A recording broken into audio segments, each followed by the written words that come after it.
Mergo makanan pokok, kue mangan beras ning Indonesia kan gue ketahanan fisik. Sementara di surga tidak perlu ketahanan karena dijamin fisik kamu abadi. Paham ya? Saya ulang lagi ya. Kalau di dunia kan kue butuh mangan pokok supaya mempertahankan fisik. Karena fisik kamu rawan rusak kalau tidak makan makanan pokok. Sementara di surga fisik kamu tidak mungkin rusak sehingga tidak perlu makanan sing pokok. Kabeh sifatnya makanan mau gue enak-enakan tok. Ora perlu lali hifdi sihatin, ora perlu gue jaga kesehatan. Mergo li anna ahlal jannati krana sak temene penduduk swarga iku mustaghnuna semuge kabeh an hifdhiya saking jaga sihah bi khalqi atsadihim sebab gawe jasad ahli swarga digawe lil abadi krana selawase lawas. Jadi kamane di surga kamu tidak perlu mikir obat, tidak perlu mikir pakanan yang menguatkan karena fisik kamu sudah didesain abadi. Jadi butuh makan itu hanya menunjukkan untuk kenikmatan. Jadi kamane ada semuanya itu demi kenikmatan, tidak demi menjaga ketahanan. Karena tubuh kita pasti sudah tahan karena didesain lil abad untuk lawas. Wahum haluti ahlul jannah mukramun den mulyakno kabeh bisabillahi taala kelan ganjarane Allah taala. Maksudnya kelan ganjaran sing diaturno oleh Allah Subhanahu wa taala. Fi jannatin ing dalem swarga kang penuh nikmat. Ala sururin ing atase pira-pira napa bayang utawa pira-pira napa singgasana mutaqabilin hale adep-adepan kabeh.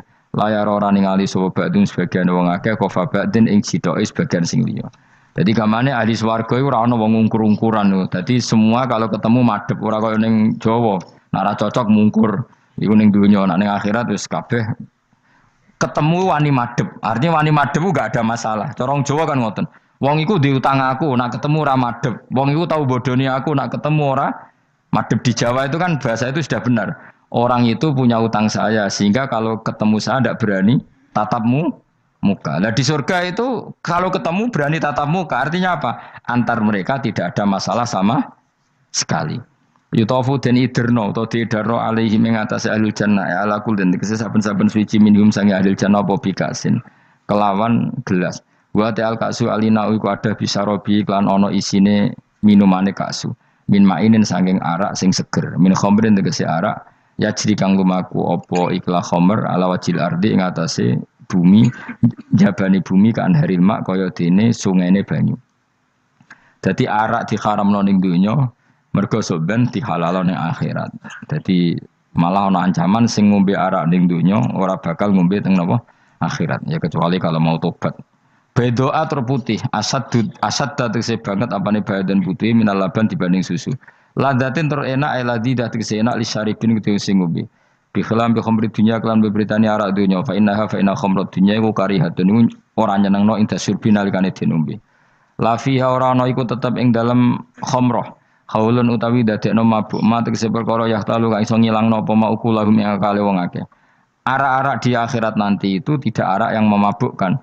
Walahum lan ora ana utawa ahlul jannah anda sange arak yunzafuna iku didadekno mabuk sapa ngake fathiza wa kasra minna sabasyarif wa anzafa yaskaruna tegese dadi mabuk sapa ngake utawa yusiruna dadi mabuk sapa ngake bi khilafi khamri dunya hal berbedane arak dunya.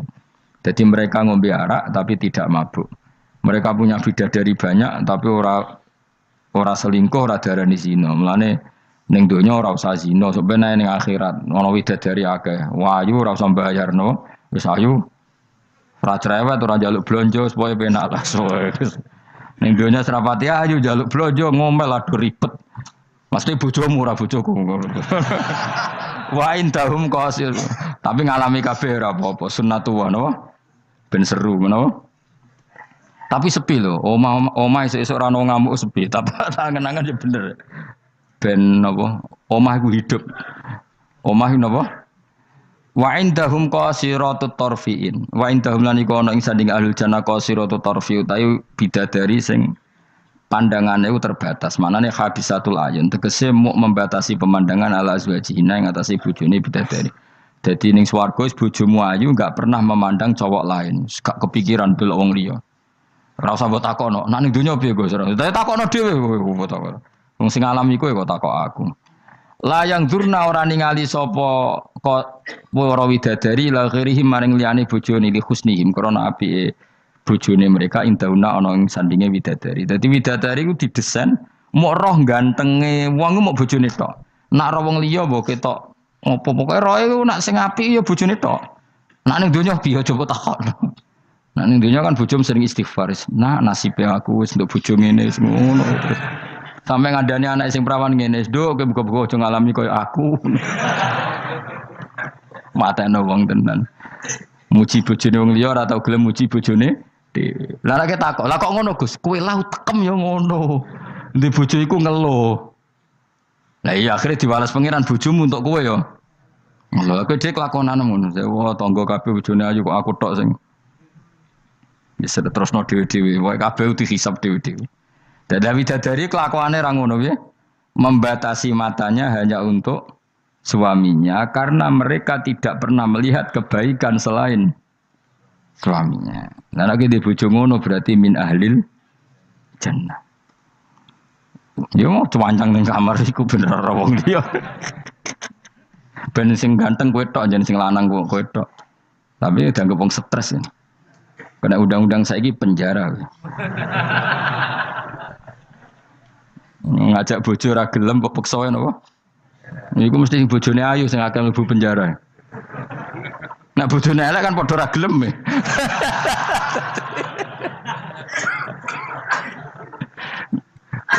Bapak uga ada kiai. Kiai ini lucu, kanca akrabe bapak. Dari cara apa? Cara kancane bapak ngono. Ana wong bojone elek, iku sok ben hisabe gedhe. Lah kena apa iki? Lah anak ora tahajud salahno pangeran, wis bojo elek kok ora duha, ora tahajud. Nak bojo maju nu pantes, ora tahajud perkara kelon. Wis elek ora tahajud e opo wae. Dadi kiai iku memperberat hukum. Dadi cara kiai iku wong kok bojone elek, iku sok ben disalahno pangeran. Kenapa kira tahajud? Nggih ngantuk Gus. Lah kowe bojomu elek kok ora tahajud, dane nek bojomu ayo malah ora tau tahajud. Mulane pangeran gambaro nabi sempurna. Nabi ku nak tahajud. Iku Aisyah turu ning ngarepe. Aisyah ku wahyu perawan turu ning ngarepe. Iku tetep diterusno tahajude. Jajal kowe di bojo wahyu, apa tahajud terus bojomu gelem kira-kira mbok terusno to? Milih ndi? Bojomu elek ora tau tahajud, mau kelon apa meneh bojomu. Kanjeng Nabi gambarane iku pe salat. Aisyah turu ning ngarepe, iku diterusno salat. Sampai Aisyah kecewa, piye wong iku malah tahajud terus sih. Masyhur ngene hadis-hadis. Aku ora ngarah, kowe kebayang. Di bojo wayu ape tahajud, pas bojo mapian. Lah aku parah meneh wis bojone elek. Kelon ra gelem mergo elek, tahajud ra gelem mergo ngantuk, gak di prestasi. Lafit ora donya ora akhirat. Wis parah wis. Marani ngene iku marani. Jebule dongane kebenteran, ya Allah, meskipun di dunia aku di bojo elek, kula nyuwun bidadari sing ayu teng akhirat, bojomu tangi telabrak. Ora usah ngono, ora usah ndonga wis pokoke ya Allah. Kabeh ana gentine Gusti. Tapi bahasane aja jelas ya Allah ngono. Kabeh ana apa? Aku bojomu ngamuk, apa Mas maksude? Yo, maksude ra piye biasa. Mulane kula nek ana imam ndongakno ngono iku ora mentolo. Imam salat jenazah, jane donga iku ora usah banter-banter. Lha donga kok ngene, misale Ruhin mati, iku nak dongane ngene, ya Allah wa abdilhu zaujan khairan min zauji wa daron min dari. Itu nak diterjemah bojomu ngamuk lho. Ya Allah kasih dia istri yang lebih baik ketimbang istri yang sekarang. Wa daron khairan min dari, kasih dia rumah yang lebih baik timbang rumah yang. Tapi alhamdulillah dora faham yo. Amin. Amin. Padahal doa itu sangat menyinggung loh. Ya, isi ada apal donga iku. Iku aja terusno, maksudnya iku. Nah, wong mati kan dongane diantar ya Allahumma pokoke wa abdilhu zaujan khairan min zauji wa daron. Itu nak diterjemahkan. Gusti niki mawon teng donya di bojo ngeten niki teng donya mawon. Genti nggih Gusti teng akhirat. Kan artine ngono. Apa wa abdilhu digenti tambah Gusti kok. Tukar tambah maksudnya Gusti. Jadi wong ra pahamu barokah. Amin amin. Nah kula mboten ate maca donga niku. Langsung badaron khairan min dari. Mergo nak zaujan kadang sing wedok iso nangis, cek muni amin amin wah perkara gitu. Maksudnya dua iku ya ora ngono, tapi terjemahannya kan ngono, wa abdilhu zaujan khairan. Maksudnya gini loh. Jadikan kalau istri kamu itu nanti masuk surga, berarti terjemahannya itu jadikan watak istri ini lebih baik ketimbang watak yang sekarang. Plus ada tambahan di sana karena nanti kan widadari berapa kan jarimu? 70 ya. Berarti 70 siji apa 70 plus bojomu? Gak 70 itu 70 siji. Tapi jare ngomong paling ayu sing kodonya yo. Tenan ora yo kowe sampeyan delok wae ora usah takok aku saiki sampeyan delok. Lah gunane opo kowe takok aku jebule mlebu neraka. Gak penting, ngono iku rasa kiyaine goblok, takoki ngono dijawab, ora usah dijawab. Mlebu swarga sik, lagi takok. Lah nek kono bantah, nek wis swarga ora usah takok. Lah iya padha ae mlebu neraka gunane opo ro iku? Ya ora usah takok ya. Pokoke kok ning swarga ketemu, ya Gus bener jebule jenengan ngono. Gampang kan? Ya tapi aku aja padha, mosok santrine entuk 70 kene 70 ya ora. Tetep aku ora trimo, jumlahe padha ya ora trimo. Kadar ayune padha ya ora trimo. Tetep mbek pangeran ya tetep beda tetep. Padha-padha numpak pesawat ya tetep beda kelas e sembrono iku. Tetep beda. Nontor apik mripate dikhamul ayun terus mripate iku gedhe hisanuha tegese jembare ayun. Dadi nak wong Arab bayangno wong ayu iku ya mripate gak sipit. Ya pancen ya tenan kowe ro wong ayu Arab be ayu Cina tetep ayu Arab. Mergo ayu Arab hasil napa inun dikhamul ayun mripate gedhe. Sayu-ayune wong sipit be ayune wong ya cek wae saiki. Salah ayune wong Uzbek be ayune wong Cina. Kowe milih ndi? Uzbek senajan to ngono mbok pilih ya ora gelem pokoke. Mau ngongkon milih wae. Milih ndi kan? Ayune Uzbek be Cina. Uzbek, tapi sing mbok pilih ora gelem. Ya milih wae saya apa? Mau milih. Maksudnya itu tenan bener pangeran pokoknya ayu sing kelas standar sing dikhamul ayun. Karena guna koyok-koyok sedune bidadari filau niku bedun niku endok maksudnya ninuam kedua burung onta maknun kan tersimpan. Mastunur disimpan biraisihi kelawan utorisihi kelawan apa sayape utawa iku.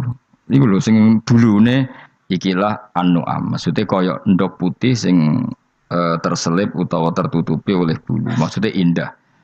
Ya wong ayu transparan ambek rontok kena kere iku seru sing rontok kena kere ngono lho. Pokoke ngono. Wis kowe milih wae senajan turun kesampaian pokoke milih saiki wae. La yasilu ora tumeka ilahi maring ikila apa ayun utawa maring ikila ainihinna apa hubarun apa bletuk. Walau nuhu wa wa albayat fi sufratin wa ahsanu ing dalam agak-agak kekuningan ahsanu alwani nisa iku luwe apik-apike warnane wong wedok. Pokoke ora usah takok, sebenarnya lakoni. Faqbala mengko madhep sapa ba'dum sebagiane ahlul jannah.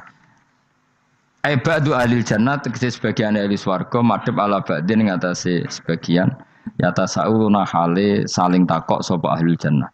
Amma sing perkara maro kang wis liwat apa mabihim kan ahlul jannah fid dunya ing dalem dunya. Niki kula terusno Mas ora iso dilereni. Niki kan critane ngeten iki. Wong ahli swarga niku nek ning swarga niku takok kanca bisnise ning donya. Nah, mitra bisnise iku mlebu neraka karena kafir. Iki nunjukno nak wong saleh iku oleh kancanan wong kafir. Asal ndak harbi lho ya. Saya ulang lagi ya. Misalnya kowe urip ning Uni Soviet utawa urip ning Korea utawa bahkan urip ning Jakarta. Kan bisa saja mitra bisnismu ini orang kafir. Tapi dia perlakuannya ke kita baik. Urusan profesionalitas kerja juga apa? Baik. Singkat cerita, ketika di dunia gue sempat misalnya kayak dijak dugem gak gelem, dijak zina gak gelem, terus dijak maling gak gelem, terus si kafir tadi ngomentari ngene, kenapa kayak ra gelem zina, ra gelem maling? Ya kita nanti kan dibangkitkan, dimintai tanggung jawab. Terus dari sing kafir ndak tenan ngono iku. Mosok orang mati mau dibangkitkan lagi. Nah, ketika perdebatan zaman di dunia terus mbok akhiri, ya wis karwane sok mben. Nah ternyata kalimat sampean karwane sok ben mbek Allah diwujudkan ketika kamu nanti masuk surga. Kowe takok, ya Allah saya beri hak ketemu teman saya yang berdebat sama saya. Singkat cerita, kamu dikasih lorong sama Allah untuk ketemu dia. Kancamu wis ning neraka. Jadi nunjukno wong nak ora kesampean dendame gak lega iku manusa. Wis manusa wis ngono kabeh. Sampai ning swarga iku nak ora kesampean dendam. Akhire ketemu ning neraka. Piye saiki kowe mbek aku bener ndi? Nyatane aku saiki ning swarga. Kowe kan sing ngomong nak aku wis mati iku ora iso tangi meneh. Nyatane aku saiki tangi. Tangiku ning swarga kowe neraka. Bar ketemu kabeh lega lagi dibalekno ning swarga. Lha wis disebut fal yaumal ladzina amanu minal kufari yadhakun alal araiki yang zurun hal suwibal kufaru makanu yafalun. Jadi nanti kamu yang punya teman-teman di masa lalu dikei kursi dilunggono dhuwure neraka, tapi sudah diatur mbek pangeran sedemikian rupa supaya kowe ora ceblok. Tapi nek aku milih ora usah jajal aja, mau tetep wis milih. Artinya nek kowe dendam ku dituruti mbek pangeran. Misalnya ana wong sing ning donya kok ngojo ngaji tak entuk apa. Kowe cek mangkel diomongi ngono. Terus kowe baru kayak ngaji jalan mlebu iku ora lega nek gak ketemu wong iki. Lah repote jebule ketemu wong iki swargane sak dhuwure kowe. Wah yo. Repot aku. Akeh-akeh ora insyaallah ora, nek sing nyai insyaallah ora bakal swarga sak dhuwurmu. Tapi yo nek umat Nabi muga-muga di sepuro. Nan dhuwure me takoki, lho ketok nanya aku kok swarga sak dhuwurmu. Bariku aku gebutun terus istighfar. Sementara ke bar tanya dedam terus, mulane swarga ndek. Lah ngono ya repot to. Tapi intine ning ayat iki iku ana wong saleh kancanan wong kafir. Zaman ning donya sering dinyek nak sampean ra ono hari kebang. Lah iku wong sing mukmin mlebu swarga iki gak lega sedurunge mengkonfirmasi ulang ketemu koncone sing zaman ning do. Dan iku ambek Allah diberi hak. Napa diberi? Hak iku disebut apa? Fal yaumal ladzina amanu minal kufari yadhakun alal araiki yang zurun hal suwibal kufaru makanu ya falen pun jeng terus nokola ko iluminum gak diterangno ora iso ngakhiri pokoknya ngono sok ben terusane kola ko iluminum ini kanali korin. Setelah saya jadi kiai dan penelitian, saya itu berkali-kali didatangi dokter, tentara, juga polisi. Mereka sering bilang gini, Gus saya ini dokter negeri. Saya ke NTT, ke Papua, karena saya muslim, berkebutuhan Islam, maka dibikinkan musola, dibikinkan masjid. Kalau kiai tidak bisa, bikin sendiri urunan mau narik siapa. Mau narik tarikan di jalan yang mau nyumbang siapa. Tapi kalau kebutuhan negara, karena tugas negara, ya difasilitasi negara dan tidak dianggap misionaris karena negara. Begitu juga di beberapa negara yang non muslim kayak di Argentina, di Venezuela itu ada masjid, ada kajian Islam ya karena duta besar dan itu aparat negara. Disinilah kearifan para ulama berkoalisi dengan umarok dengan makna yang positif bahwa agama ini harus ditopang umarok, sistem negara. Tentu di situ ada tentara, ada polisi, ada macam-macam. Kita sebagai kiai juga enggak berdaya di depan para bandar narkoba apa-apa kalau enggak ada BNN.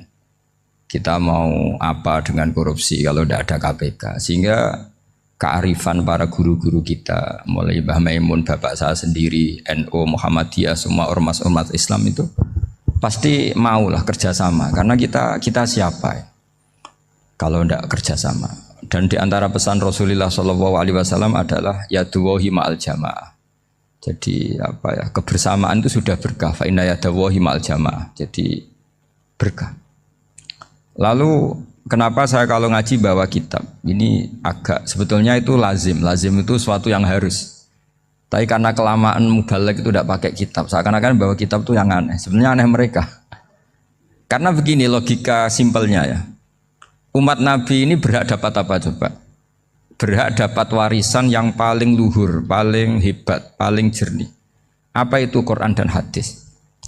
Pertanyaannya, siapa yang paling punya hak otoritatif untuk menerangkan Quran hadis? Ulama. Ulama yang mana ya? Yang kapabel, yang sudah diakui dunia kayak Imam Ghazali, Imam Bukhari, Imam Syafi'i. Artinya kalau kita tidak pakai materi itu ulama mendapat pikiran kita, bukan mendapat pikiran mereka. Saya ulang lagi, kalau kita tidak pakai materi yang otentik, yang orisinil, umat ini mendapat pikiran kita, bukan pikiran mereka. Maka saya berusaha supaya teman-teman atau semua umat Islam dapat pikiran-pikirannya Imam Ghazali, pikiran-pikiran Imam Bukhari, pikiran-pikiran Abdul Qasim Al-Junaidi, kejernian Abu Yazid Al-Bustami. Kejernihan itu diantaranya adalah misalnya makalah yang menurut saya itu makalah yang super. Jadi untuk ngadepi krisis karena COVID atau karena apalah. Itu lama dulu sederhana sekali. Beliau-beliau punya rumus yang mungkin jarang didengungkan orang, tapi saya akan kampanye rumus ini. Al-istighna, hakikatul istighna, itu adalah al-istighna anis syai' labihi. Jadi pemenuhan kebutuhan yang sebenarnya adalah kita berusaha menghindari sebanyak mungkin kebutuhan yang sekunder, yang enggak penting. Bukan memenuhi semua yang kita inginkan. Jadi misalnya begini ya, kalau kita lapar, itu keinginan kita itu makan enak apa asal makan? Tentu jawabannya asal makan yang sehat. Tapi kalau nuruti nafsu kita, makannya yang enak, teman makan ya enak. Terus di warung yang favorit. Ini kan satu kebodohan. Kenapa untuk makan saja butuh definisi sekian banyak? Yang kita harus kecewa, warung favoritnya bisa sudah tutup. Atau kita ke sana harus macet. Ribet. Yang benar-benar arif dan bijaksana itu adalah al-istighna anisya. Sesuatu yang tidak mendesak itu jangan jadikan kebutuhan. Sehingga kalau kita puasa misalnya, semua makanan itu enak karena kita sangat lapar. Sehingga Abul Qasim Al-Junaidi ketika ditanya, ma'idamu to'am, lauk makanan itu apa? Jawabannya lucu, alju, lapar. Kalau kamu lapar ya semuanya enak. Ini sudah mulai hilang. Kita bilang makan enak itu ya sate, ya gulai, ya pizza yang kita senang. Akhirnya apa? Untuk nikmati nikmatnya Allah itu kita jadi ribet. Apalagi yang orang-orang fasik harus ditemani perempuan yang tidak halal misalnya, atau harus ada ajudan, ribet. Nah pertanyaannya, orang yang ribet sama yang nggak ribet itu pinter mana? Pinter yang nggak ribet. Nah ini kearifan-kearifan yang mulai hilang. Lalu siapa yang bisa mewarisi itu? Ya ulama. Jadi ulama itu cara berpikir sebenarnya simple. Makanya mereka sering kalau tahajud itu, di antara makalah Sayyidina Ali paling terkenal dan yang menjadikan beliau punya derajat yang luar biasa itu adalah kafani izzan antakuna li robban wa kafani fakhron an akuna laka abdan. Ya Allah, saya ini sudah begitu mulia, begitu terhormat dan sangat-sangat terhormat karena yang menjadi Tuhan itu Engkau. Jadi rumus pertama itu karena menjadi Tuhan itu Engkau. Hanya Tuhan yang abadi, Tuhan yang pertama, hanya Tuhan yang al-awwal. Coba ya Allah, kalau saya ini punya Tuhan Fir'aun, punya Tuhan mati jadi tontonan lagi, itu kerennya di mana coba? Andaikan kita punya Tuhan Fir'aun, atau punya Tuhan yang asal usulnya manusia, apapun hebatnya manusia itu, kita punya Tuhan manusia itu. Tuhan yang lapar, yang kalau nggak makan mungkin pingsan, mungkin bisa kena COVID, nanti Tuhannya diisolasi, kayak apa? Makanya ketika Tuhan Allah menyindir ketuhanan selain Allah itu, Allah hanya menyindir dengan kalimat sederhana, karena yakulani to'am, yang kamu tuhankan itu masih makan. Artinya kalau nggak makan ya lemes. Jadi lama-lama ada orang gini, alhamdulillah tadi Tuhan mampir ke saya, kelihatannya lapar, setelah tak kasih makan sehat lagi. Susah nggak punya Tuhan yang seperti itu. Beda dengan Tuhan kita, Tuhan yang nggak butuh makan, nggak butuh minum, al-qayyum, zat yang berdiri sendiri tanpa butuh yang lain, al-awwal. Sebelum ada langit bumi sudah ada Tuhan kita yaitu Allah. Bandingkan dengan Tuhan-Tuhan yang dipertuhan yang lain, yang adanya setelah bumi, misalnya Fir'aun dan sebagainya. Sehingga Sayyidina Ali pertama jadi kebanggaan apa? Kafani izzan antakuna li robban. Saya ini keren betul karena punya Tuhan yaitu Engkau. Tuhan yang lahul asmaul husna, Tuhan yang semuanya punya kebaikan, punya keabadian, punya keagungan. Terus wa kafani fakhron an akuna laka abdan, dan saya bangga sekali karena saya menjadi hambamu. Kalau saya jadi hambanya Pak Rektor ribet kan? Sudah tak hormati ternyata nanti tidak rektor. Ya kan ribet kan?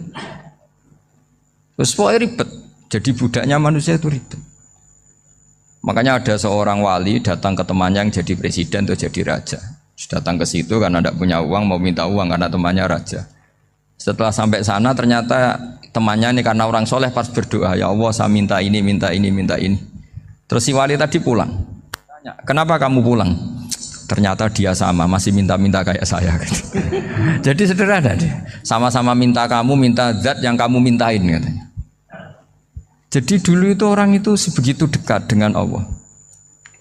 Sehingga si raja ini terus ketemu wali tadi tanya, kenapa kamu menyepelekan saya padahal sekarang saya raja. Terus ditanya sama wali tadi, karena temannya, kalau kamu di padang pasir tidak bisa minum dan harus minum 1 gelas, dengan ongkos kamu harus mengasihkan semua kerajaan kamu demi minuman itu. Pilih mana, minuman apa tetap jadi raja? Ya saya milih bisa minum. Saya tidak raja tetap hidup, tapi kalau nggak minum mati. Bagaimana Anda bangga dengan satu kerajaan sing la yusawi kak samain, yang tidak sama dengan segelas air. Jadi artinya terus mereka melihat jadi raja itu ya biasa, jadi presiden biasa, jadi rektor biasa. Karena mereka biasa berlogika hakikatul izzah itu ya taqarrub ila Allah, yang benar-benar terhormat itu ya dekat dengan Allah. Begitu seterusnya mereka bikin paradok-paradok yang aneh, tapi itu menjadi pelajaran. Bapak saya Ki Nur Salim itu senang baca anekdot Nasiruddin Koja. Itu kalau bikin orang-orang aneh, itu dia datang ke satu pesta, pakai baju lusuh, pakai sarung lusuh atau celana lusuh, sama Sohibul Bait yang punya acara dibiarin. Setelah dibiarin dia pulang pakai jas, pakai dasi, pokoknya keren. Dihormatin, pakai alpat, pokoknya dihormatin. Silakan. Pas dia disuruh minum, minumannya itu disokkan saja ke sakunya.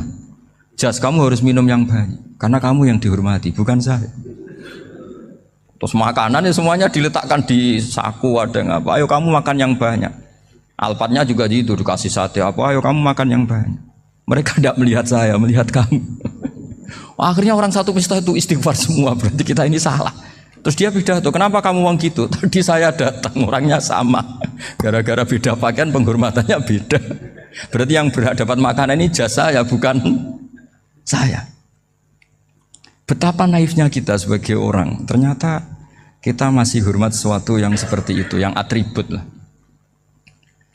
Jadi orang-orang sufi itu orang yang bisa menertawakan dunia. Akhirnya ya, pertama dia dianggap orang gila, masa jas dikasih makan, dikasih minum. Tapi secara fikih dia benar, haram dia makan. Karena pas dia datang dibiarin, setelah pakai jas dikasih makan. Berarti hakikat yang dapat rezeki siapa? Jasnya apa orangnya? Jasnya apa orangnya? Jasnya. Jadi itu orang-orang sufi, kearifan orang-orang dulu itu bisa ngelola hal-hal yang keseharian menjadi luar biasa. Ada seorang wali melihat istrinya makan 1 piring, anaknya makan 1 piring. Ditanya, kalian kenyang? Wah, kenyang sekali.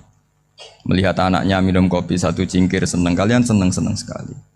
Wah, kalau senang dengan hal-hal yang murah bisa, ngapain harus senang dengan hal-hal yang mewah? Bodoh sekali saya. Sehingga terus mereka bisa qanaah. Qanaah itu ya hidup itu simpel, sederhana.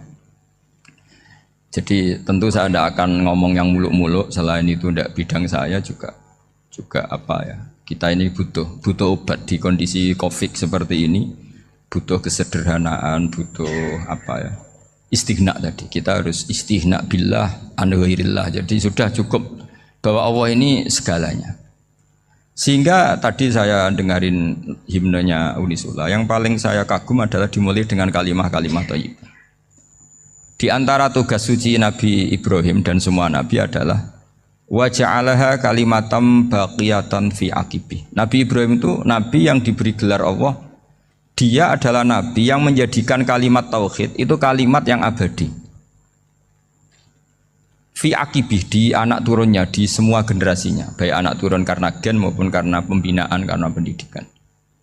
Ini penting sekali saya utarakan karena apa? Satu kehidupan itu sebenarnya digerakkan oleh kata-kata, oleh moto kalau orang bahasa modern. Sehingga banyak ulama mengatakan al-ibarat qutun li'ailatil mustami'in, bahwa redaksi atau moto atau pegangan hidup itu penggerak kehidupan. Sehingga sebetulnya manusia itu digerakkan oleh kalimah-kalimah itu, oleh moto-moto itu, oleh prinsip-prinsip hidup itu. Misalnya orang Palestina itu tiap hari ke pasar gitu. Mereka ke laut gitu. Ditanya, kenapa tidak takut tembak Israel? Jawabannya lucu. Kena tembak ya mati, enggak makan ya mati. nggak kerja ya mati. Ya sudah sama-sama mati ya mendingan aktivitas normal. Tapi saya tidak menyarankan itu untuk melawan COVID. Ini cerita saja. Kamu jangan provokator itu.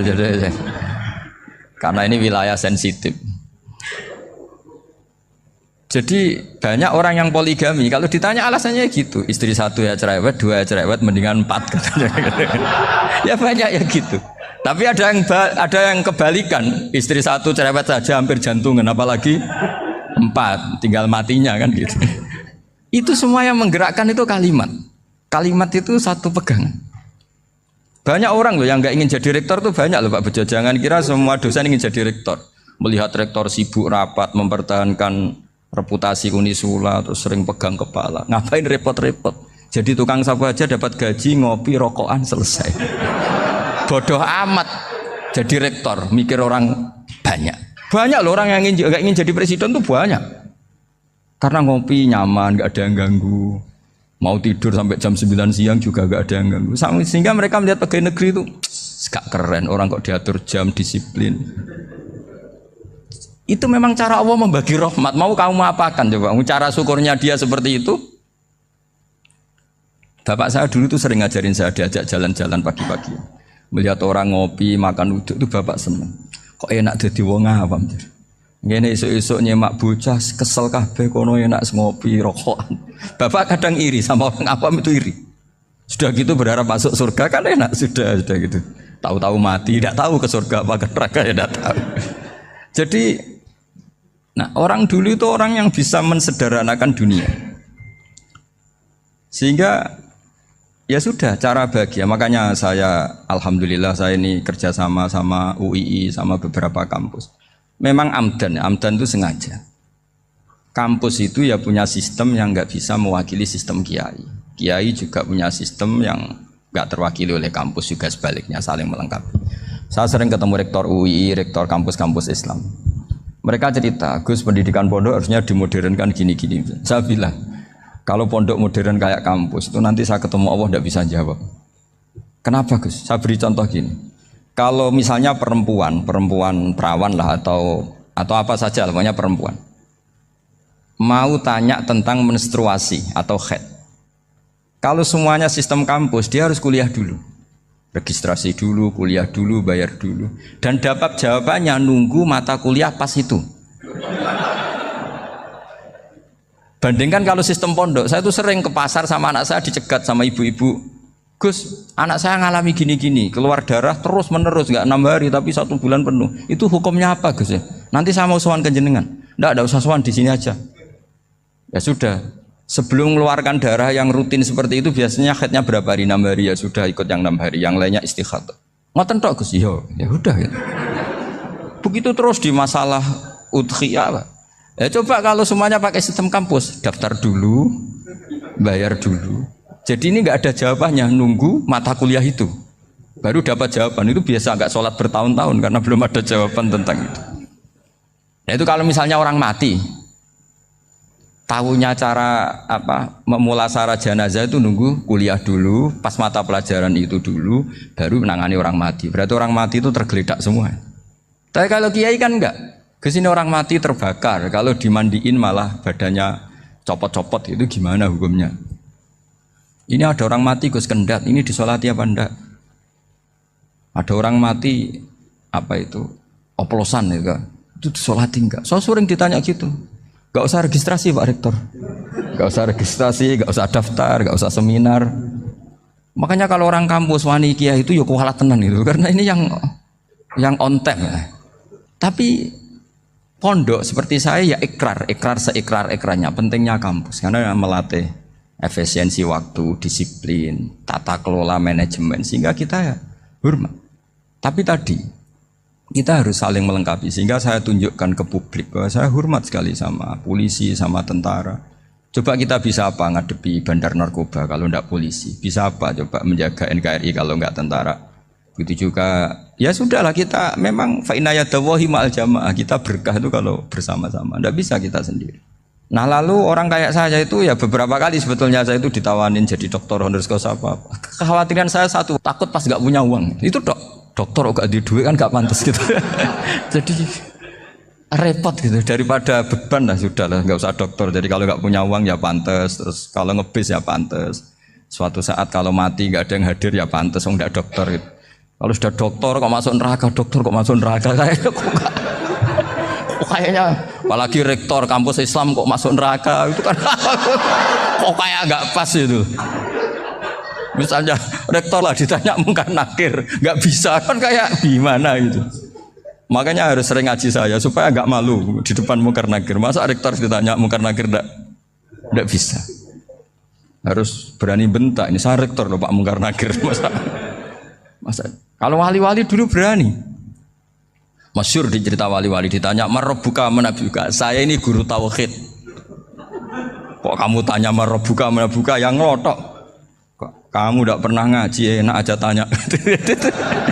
Jadi wali-wali itu ya rileks ngadepi mungkin. Saya akan rileks wali di Bang Pak Rektor. Saya yakin itu. Karena wali itu lebih dekat Allah. Sehingga orang dulu itu saya ulang lagi ya, ada satu kearifan namanya hidup itu apa? Hidup itu adalah cari sebanyak mungkin supaya hidup itu tidak tergantung pada banyak hal. Sehingga misalnya cara berpikir orang-orang modern itu sebenarnya banyak orang-orang ilmuwannya nggak ngagumi Amerika. Bukan karena angkuh ndak. Untuk mempertahankan kebesaran negara sebesar itu, kebutuhan listriknya besar, kebutuhan tentaranya besar, kebutuhan apa? Sementara negara kayak Venezuela atau Swiss kebutuhannya ada banyak. Pertanyaannya, yang tergantung dengan banyak hal sama yang tidak tergantung banyak hal, itu pinter mana? Kalau dibalik pertanyaannya gitu, negara-negara maju itu tidak keren kalau dibalik pertanyaannya. Orang yang untuk mempertahankan eksistensinya banyak, butuh banyak hal, dengan yang tidak butuh banyak hal, itu pinter mana? Orang yang bahagianya nunggu jadi dokter, nunggu jadi kiai besar, kiai viral, dengan orang yang bahagia cukup dengan ngopi, itu pinter mana?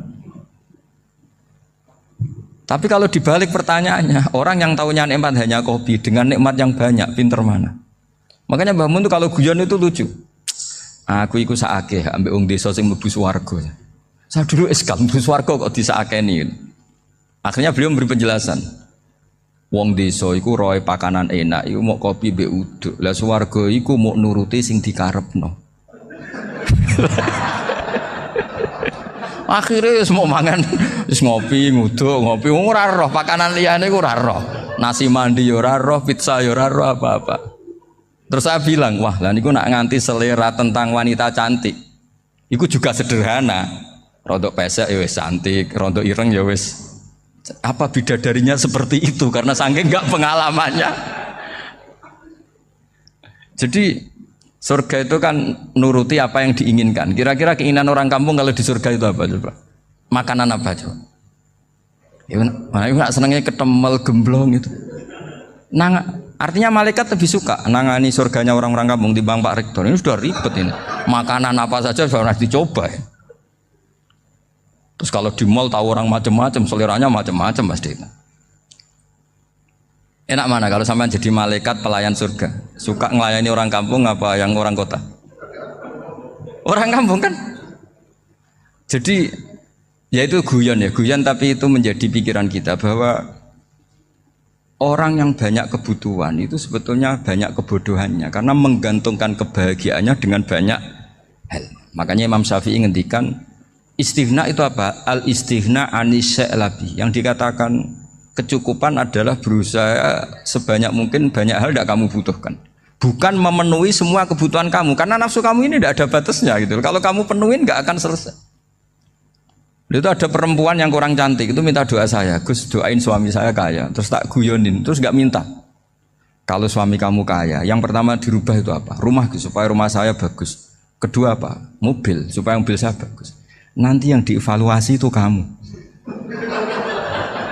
Mobil bagus, Alphard, rumah mewah, istrinya kamu. Pasti itu dievaluasi. Langsung nggak usah sudah gini aja kan. Jadi pertama yang dievaluasi itu kaya itu. Coba kalau suami kaya itu yang dievaluasi pertama rumah ya, rumah ganti. Setelah itu apa? Mobil. Kira-kira berikutnya. Akhirnya sudah Gus nggak jadi. Nabi Ibrahim itu pernah minta umur panjang. keren umur panjang. Sama Allah nggak dijawab. Datang orang tua gitu mertamu ke Nabi Ibrahim, terus disuguhi dikasih kurma. Apa itu? Kok kurma apa? Anggur yang sudah matang sekali, sudah dimakan. Setelah dimakan meler keluar lagi, dimakan lagi meler lagi. Terus Nabi Ibrahim masuk lagi ke kamar. Ya Allah, doanya tak cancel. Nanti kalau saya tua kayak itu. Jadi Allah itu nggak jawab langsung tapi ngirimkan itu. Akhirnya ya Allah nggak jadi. Nanti takut itu.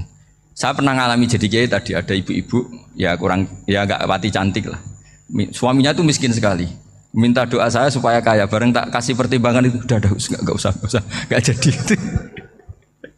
Jadi itu kearifan. Tapi kearifan ini harus kita tanamkan. Saya nggak bisa membayangkan Indonesia yang besar ini, andai kan tidak ada qanaah, nerimo ing pantum. Coba sekarang ada Covid. Andai kan Indonesia tuh kayak Perancis. Saya beberapa kali punya tamu orang yang hidup lama di Perancis, bahkan dapat istri orang Perancis. Itu dulu nggak begitu mencintai Indonesia. Tapi setelah di Perancis 2 tahun, wah Indonesia hebat. Di Perancis tuh kata dia kalau cerita, semua kebutuhan masyarakat itu dibebankan ke negara. Apa saja minta negara, apa saja nyoal negara.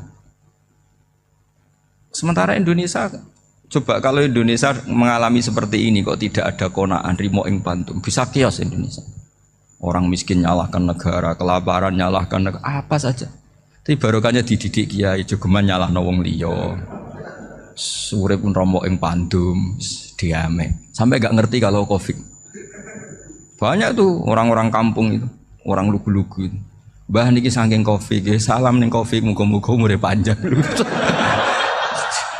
Dikira Covid itu nama orang yang ahli sosial itu. Mbah niki dana saking Covid.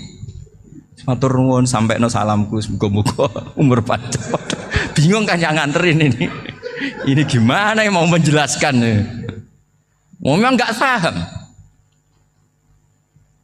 ribet kan. Tapi saya pastikan bahwa dengan keadaan seperti ini kita bahagia, kita stabil, itu jelas barokahnya kalimah tadi, moto tadi atau pegangan hidup tadi. Makanya disebut al-ibarat qutun li'ailatil mustami'in, bahwa redaksi atau kata-kata atau pegangan atau filosofi hidup, apalah namanya itu adalah penyemangat. Karena kata-kata ini memang luar biasa. Ketika sahabat perang demi kebenaran, zaman itu ya pasti benar karena yang dibela Nabi. Dulu itu kan enak zaman Nabi, yang dibela mesti benarnya, musuhnya mesti salahnya. Sehingga dulu itu memang harus tegas. Kalau sekarang mau tegas gimana? Yang kamu bela tidak mesti benar, musuhnya tidak mesti salah. Ribet kan kalau misalnya saya tukaran sama Pak Rektor, kamu mau bela mana kan bingung. Saya tidak mesti benar, saya tidak Nabi. Pak Rektor apalagi nggak mesti benar lagi kan? Ribet kan? Jadi kalau kita mau perang sekarang itu mau pede gimana? Enggak. Makanya banyak ulama sekarang tuh mau tegas tuh nggak berani karena ya banyak hal yang abu-abu lah wilayahnya. Misalnya pilihan presiden atau pilihan bupati, pilihan menteri. Kamu mati-matian bela itu, yang kamu bela tidak mesti benar, musuh kamu tidak mesti salah. Misalnya pilihan bupati, wah ini kabupaten ini baik kalau bupatinya ini, yang satu bilang ini, terus tim suksesnya kamu tanya, kamu yakin? Ya tidak juga. Lah kenapa semangat? Kan saya botohnya, paling alasannya ya itu aja, bukan yang lain. Beda dengan zaman Nabi, nabinya mesti benar, Abu Jahalnya mesti salah, kan enak aturan mainnya jelas. Singkat cerita dalam perang itu banyak sahabat yang ngalami luka, ngalami apa gitu. Kemudian curhat ke Nabi, ya Nabi gara-gara derekkan jenengan, ngikuti jenengan saya harus ngalami seperti ini.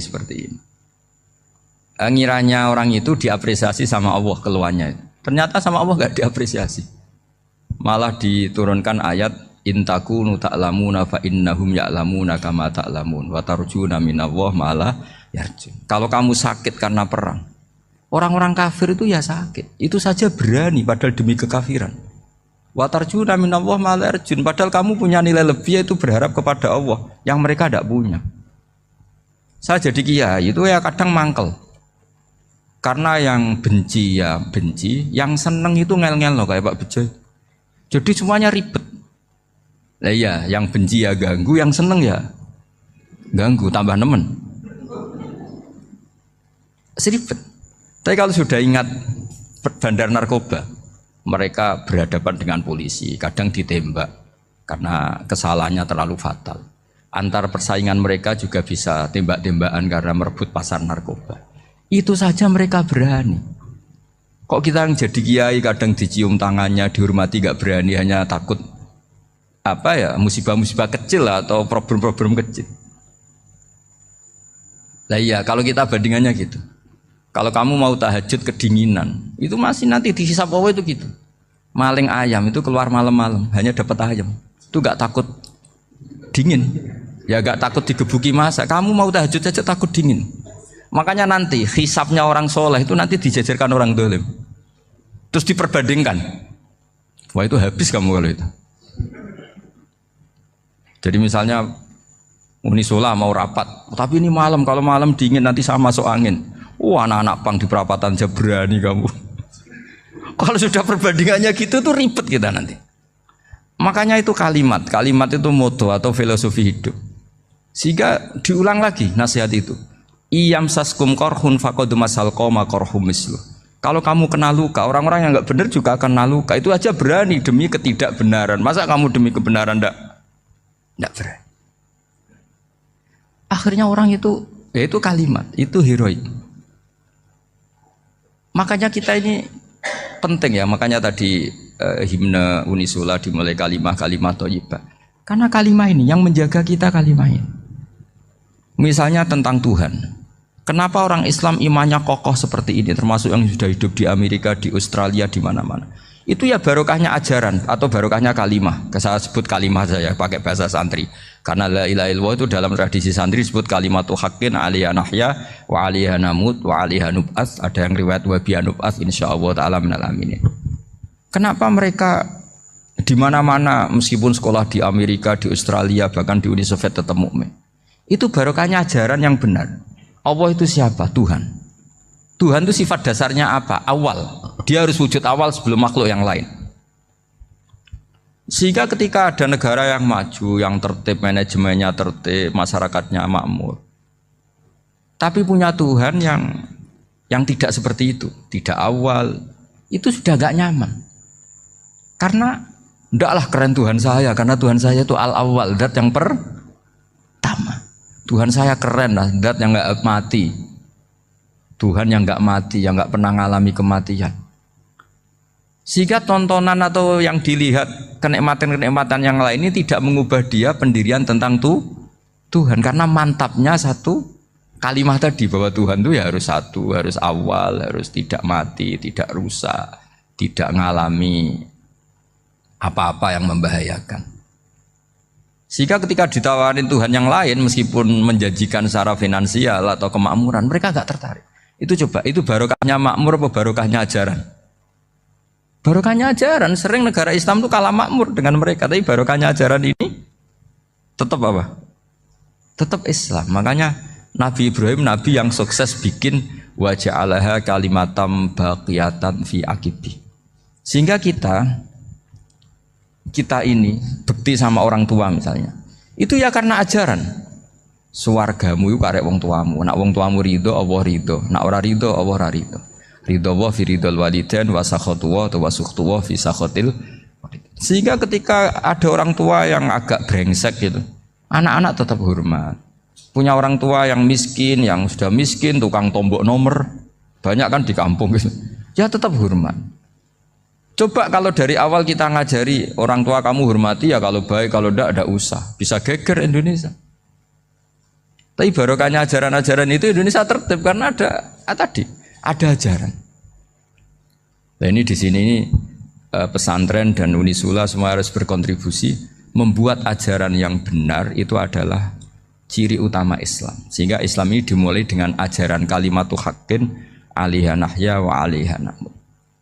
Sehingga kita tenang seperti ini. Saya ini termasuk kiai yang tenang. Meskipun kata orang banyak saya ini kiai besar, tapi termasuk kiai yang paling tenang. Termasuk yang paling tenang. Karena saya ini pakai mazhab orang-orang hebat. Saya berkali-kali cerita, orang kayak Imam Syafi'i itu orang yang luar biasa. Saya berkali-kali cerita. orang yang tadi nyium tangan kamu ya Imam Syafi'i di belakang tuh ngerasani kamu, menghujat kamu. Jawabannya enak saja. Berarti saya alhamdulillah orang yang wibawa. Buktinya di depan saya nggak berani. Jadi enteng saja. Diceritain sebagian kampung, sebagian separuh dari warga kamu itu nggak suka kamu. Ya bagus lah nggak suka saya, nggak akan utang duit saya. Di mana-mana orang utang tuh karena teman dekat. Kalau nggak seneng pasti minimal nggak utang, nggak pinjam mobil, nggak pinjam apa. Berkah mana yang seneng sama yang gede? Jadi dianggap enteng saja. Semua yang dialamin dianggap enteng saja. Misalnya punya istri pemarah, ya baguslah marahin suami. Kalau marahin tonggo malah ribet. Jadi kamu harus terima kasih kalau dimarahin istri.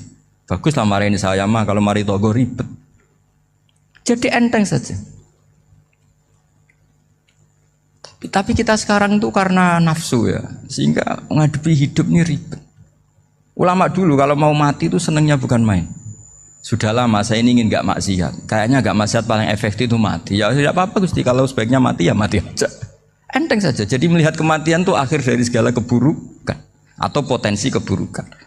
Apapun baik kita sekarang, suatu saat mungkin kita gak baik. Yang bisa menghentikan ketidakbaikan atau potensi ketidakbaikan itu apa coba?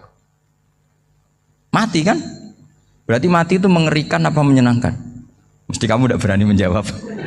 Meskipun secara ilmu kamu berani, tapi secara rasa agak berani kan?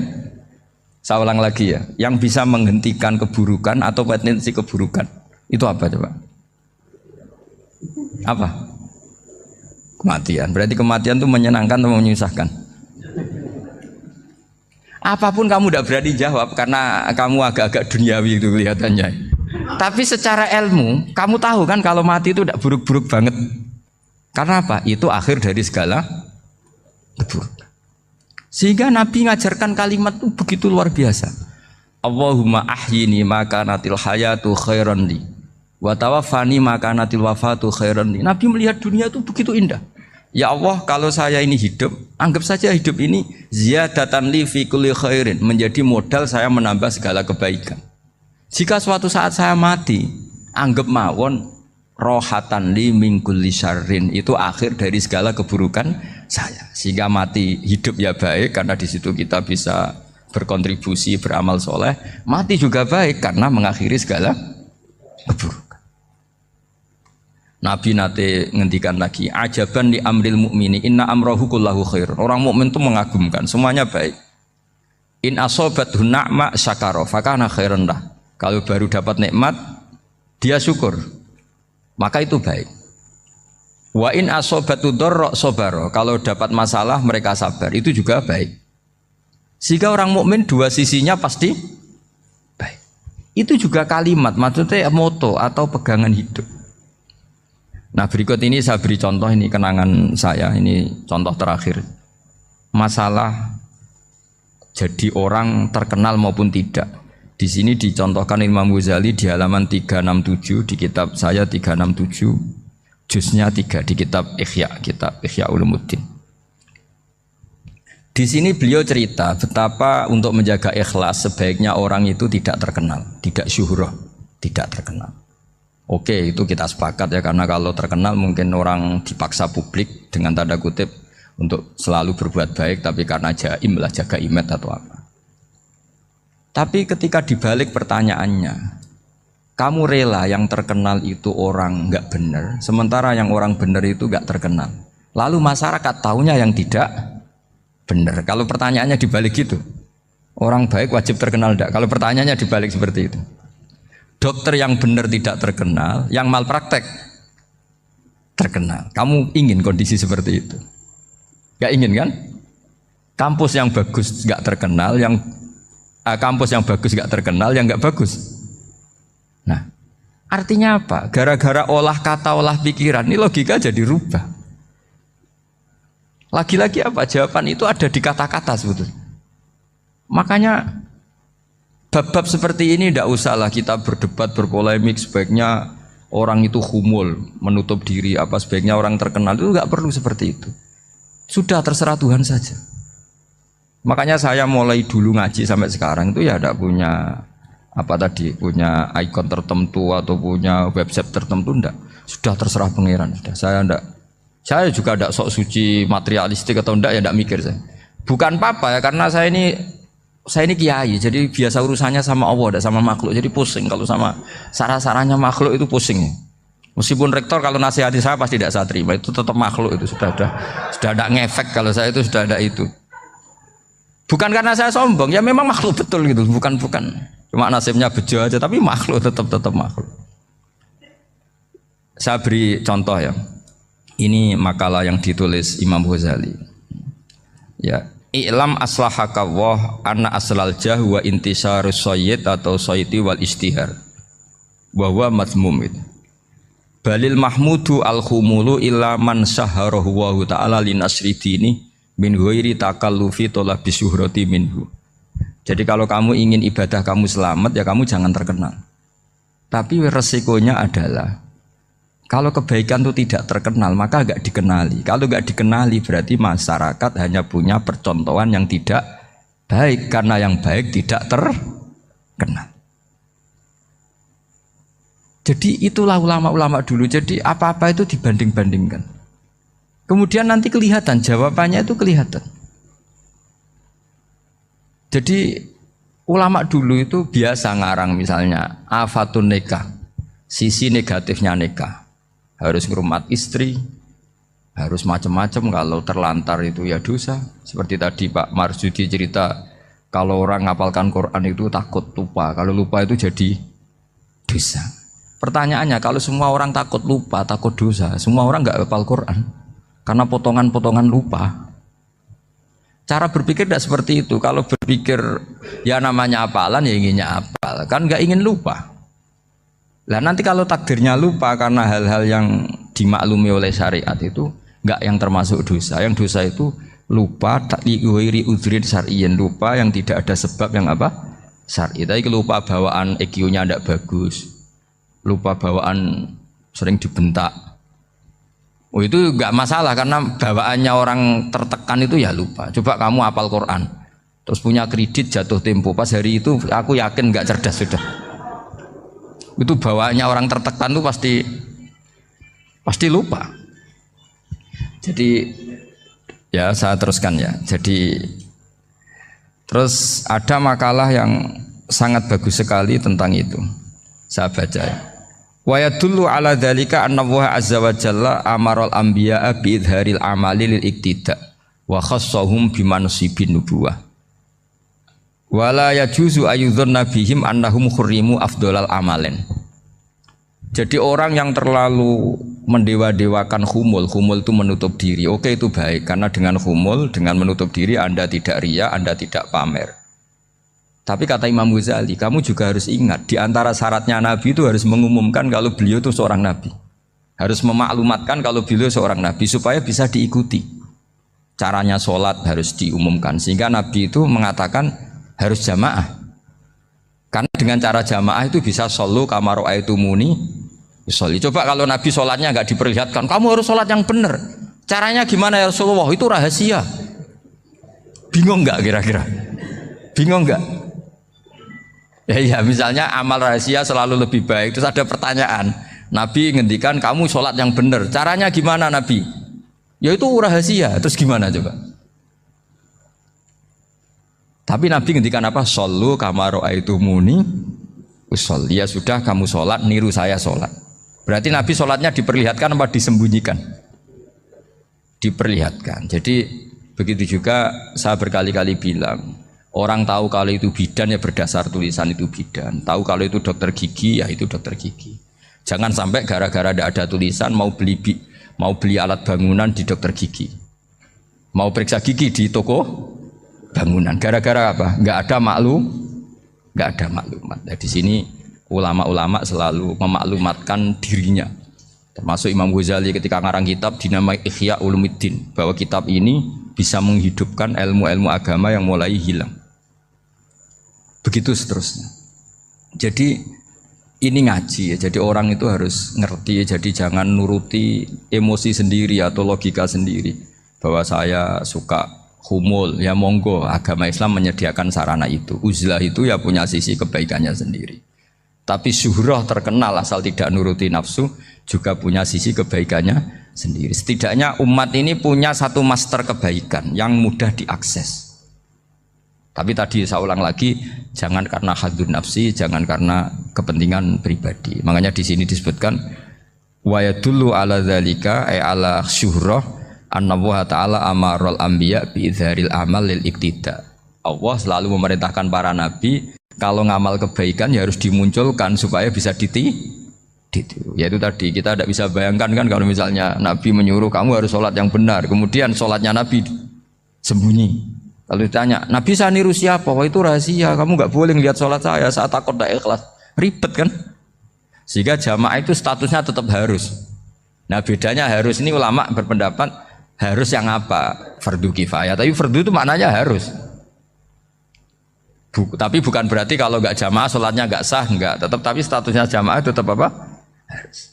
Nah barokahnya harus ini orang yang baru sholat, sholatnya langsung benar karena ada yang diikutin. Coba kalau mantan dukun baru sholat terus sholat sendiri, itu mesti mirip mantra itu. Karena dia tidak ada master percontohannya. Tapi barokahnya ada master, orang paling bodoh pun kalau sholat ya benar, karena standar ada komandonya, ada imamnya. Sehingga Imam Ahmad malah berpikir keras, syarat sahnya sholat itu harus jamaah. Cara pikirannya Imam Ahmad keras sekali beliau. Sehingga kalau orang sholat sendiri kok ada orang lain yang maunya berjamaah harus bayar, orang itu harus bayar demi sahnya sholat. Itu madzhabnya Imam Ahmad. Tapi kalau madzhab Syafi'i hanya mengatakan itu fardu kifayah, yang kalau satu komunitas gak mau melakukan semuanya apa? Dosa. Jadi tak baca lagi biar dapat berkahnya Imam Ghazali. Wa qala qaumun asirru afdalu minal alaniyati. Terus kata sebagian ulama al alaniyah itu afdal minas sirri. Terus diperbandingkan baik yang mana amal dipertontonkan sama ndak. Terus kata Imam Ghazali, kalau orang itu bisa jaga tidak riya, maka sebaiknya dipertontonkan karena kebaikan harus yang muncul, bukan yang tidak baik yang muncul. Makanya ketika memaklumatkan diri sebagai ingin jadi generasi khairah ummah, itu kalau diterjemah itu kan wow, khairah ummah, umat terbaik. Itu kan kayak agak angkuh. Tapi nggak apa-apa, itu nggak apa-apa. Masa kita kampanye siap degradasi moral kan ya lucu kan, masa jualan gitu kan ya lucu. Kita memang ingin mengkhidmati ummah, berbakti dengan umat, membantu supaya jadi generasi khairan apa? Ummah. Tidak apa-apa dimaklumatkan supaya dengan itu umat punya sarana. Oh kalau ingin jadi khairan ummah kuliah di sini. Jangan lalu enggak gitu. Ya sama kita dokter, maklumatkan saja dokter gigi, dokter kandungan, dokter bedah. Sehingga orang kalau mau bedah ya jangan ke dokter kandungan. Jadi barokahnya maklumat ya. Jadi saya mohon sekali ini, saya sendiri sebetulnya orang yang nggak siap terkenal sebetulnya, tapi ya sudah terserah Allah saja. Kalau itu cara Allah menyebar kebaikan, ya monggo. Pokoknya kita tawakal saja sama Allah Subhanahu wa Ta'ala. Ya, saya kira demikian. Assalamualaikum warahmatullahi wabarakatuh.